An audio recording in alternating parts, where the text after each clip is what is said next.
Bu mecitke жаш балдар барып атат да, мечиттен келишип дайым кайсы бир күндөрү келип, мечитке келгиле деп чакырып кетишет айыма. Барышат, ана мен угушумда кээ бир жаш балдар келип алып, үйүнөн бөлүнүп, семьясынан бөлүнүп, өзүнчө отуруп, мындай элге кошулбай калышат экен. Бул биринчи, экинчиден бир жаш бала да барып жүрүп, үйүндөгүлөргө телевизор көрсөтпөй, көрбөгүлө деп телевизорун саттырып чырдаптыр.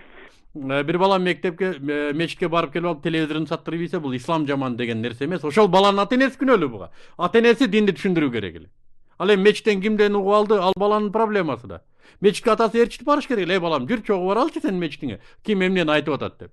Өзүн жиберип койсо, ал мечиттен уктубу же мечиттин сыртындагы жанагы дин бузардан уктуп ал нерсени. А балким исламдын душманынан уккандыр, телевизорду сындыргын деген. Бул жерде ата эне баласын мечитке ээрчитип барыш керек эле. Сен эмнени угуп атасың, кимден угуп атасың? Жана баласы келип үйүнө исламды киргизүү эмес, атасы исламды киргизүү керек эле. Эй балам, телевизор арам эмес, көрсө болот.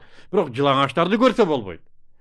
Дүйнөдө эмне болуп жатат? Аны көрсө болот. Кабарларды көрүш керек, маалыматты көрүш керек. Бүгүнкү күндө мусулмандар дүйнөдө болуп жаткан акыбал жөнүндө толук кабардар болуп туруу керек. Антпесе мусулмандар кантип коомду башкарсын, кантип алдыга жете элесин? Демек бул жерде ата эне чабалдык кылгандыктан баласы келип ошентип атат. Ата энеси өзү динди билип, эй балам, мен мына динди карадым, андай эмес экен, мындай экен. Сен тетирисинче туура эмес көп нерсени аябай эле жана фанат болуп кабыл алып алыптырсың деп баласын оңдосо болот. Мен дайыма айтып келем, мусулмандар коомдун алдына чыгат качан? Качан коомдун эң алдыңкыларынын суроосуна, талабына жооп бере алса. Бүгүнкү күндө коомдун талабы эмнеде болуп атат? Саясий маселелерди чечүү, экономикалык маселелерди чечүү жана социалдык маселелерди чечүүдө исламдан башка чече турган универсалдык усул жок. Мына ошону мусулмандар өздөрү түшүнбөгөндүктөн телевизорлорун сындырып отурат. Бул биздин албетте биздин шалакылыгыбыз жана кемчилигибиз, жана бул жерде ошо балдарын мечитке жөнөтүп коюп өзү арак ичип отуруп алган аталардын кесепети.